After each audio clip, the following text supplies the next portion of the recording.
भाई माने ये भौणीर विपद कविता टी शुणु सकाल सकाल तुम आत्मा शांति जोरे शुण आग धातुरे तैयारी साप को मनीष देखिले जुहार हुअंती जीवंता साप को देखा मात्रे पिट पिट बोली कहती पत्थर रे गढ़ा मूषा को मनीष मानती देवता जाति रे जीवंता मूषा जीवन नियंती जनता बसई राति रे सीमेंट षंढ को मुंडिया मारती मनीष जोठी देखती जीवंता षंढटे बाड़ी रे पशिले बाउंश किलारे सेकंती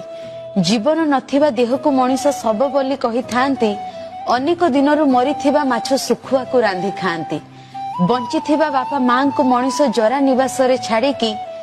मल्ला फोटो पूजा करती भक्ति रे हाथ जोड़ी आंठु माड़ी की